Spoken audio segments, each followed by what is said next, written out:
अगर आप revision start करने जा रहे हो और कंफ्यूज्ड हो कि कौन सा चैप्टर पे फोकस करूं, कौन सा छोड़ूं, कौन सा पढूं, तो भाई ये वीडियो सिर्फ आपके लिए है। नमस्कार दोस्तों, स्वागत है आपका हमारे YouTube channel Banarasi made coach पर।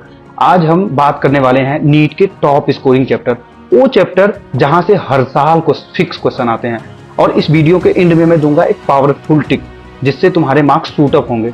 तो पहले केमिस्ट्री से शुरू करते हैं। नीट के पेपर में 35 से 40% केमिस्ट्री के क्वेश्चन इजीली क्रैक हो जाते हैं अगर तुम ए चैप्टर में मास्टर कर लो। मोल कॉन्सेप्ट और स्टिचियोमेट्री में बेसिक स्ट्रांग होनी चाहिए। लिमिटिंग रिएजेंट, परसेंटेज यील्ड, ये क्वेश्चन इजीली स्कोरिंग है।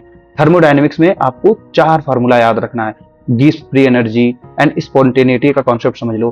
केमिकल इक्विलिब्रियम में ली चैटेरियर प्रिंसिपल से न्यूमेरिकल और थियोरेटिकल दोनों क्वेश्चन आते हैं। जीओसी और हाइड्रोकार्बन में रिएक्शन मैकेनिज्म और स्टेबिलिटी के क्वेश्चन फिक्स हैं भाई। कोऑर्डिनेशन कंपाउंड में आइसोमेरिज्म और क्रिस्टल फील्ड थ्योरी पर विशेष ध्यान दो। डोंट स्किप इलेक्ट्रोकेमिस्ट्री और chemical bonding, graph, cell reaction, VSEPR theory पे ध्यान दो। हाई वेटेज टॉपिक के फ्लैश कार्ड बना लो 15 से, ताकि 15 मिनट में फुल रिवीजन हो जाए। Biology game changer. नीट में 360 में से 360 तभी पॉसिबल है जब आपका NCERT line by line clear हो। फिर भी कुछ इंपॉर्टेंट चैप्टर हैं जिन पर लास्ट में अच्छे से फोकस करना पड़ेगा। Human physiology, cell and biomolecule, genetics, biotechnology, ecology, biodiversity के एग्जाम्पल याद रखना। डायग्राम बेस्ड रिवीजन करो। 80% क्वेश्चन विजुअल से या फ्लेक्चुअल होते हैं। फिजिक्स में डर लगता है? डोंट वरी, मैं बताता हूं आपको 6 ऐसे चैप्टर्स जिससे तुम्हारे न्यूमेरिकल मार्क्स पक्के हो जाएंगे। पहला चैप्टर है काइनेमेटिक्स और लॉज ऑफ मोशन। इसमें ग्राफ और टेंशन पुली के क्वेश्चन पे प्रैक्टिस करो। सेकंड चैप्टर है करंट, इलेक्ट्रिसिटी और इलेक्ट्रोस्टैटिक्स। इसमें आपको सीरीज, पैरेलल, कैपेसिटर पर फोकस करना है। तीसरा चैप्टर है ऑप्टिक्स और मॉडर्न फिजिक्स। इसमें लेंस, फोटो इलेक्ट्रिक इफेक्ट बहुत ध्यान से करना है। चौथा चैप्टर है थर्मोडायनेमिक्स।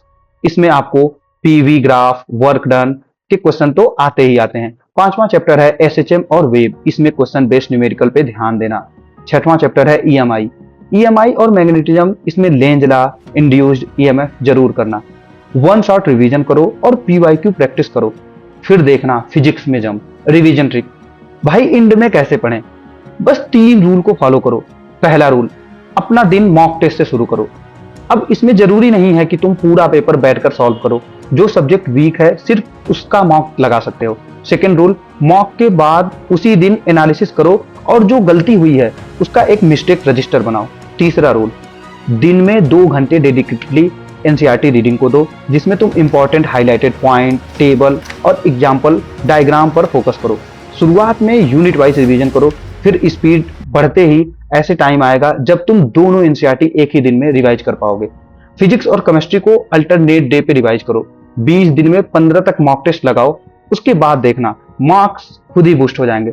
तो दोस्तों, अगर ये वीडियो हेल्पफुल लगा हो तो लाइक जरूर करना। कमेंट करो कि तुम्हारा फेवरेट चैप्टर कौन सा है। और हाँ, ऐसे ही नीट रिलेटेड कंटेंट के लिए बनारसी मेडिकोज को सब्सक्राइब करना मत भूलना। धन्यवाद।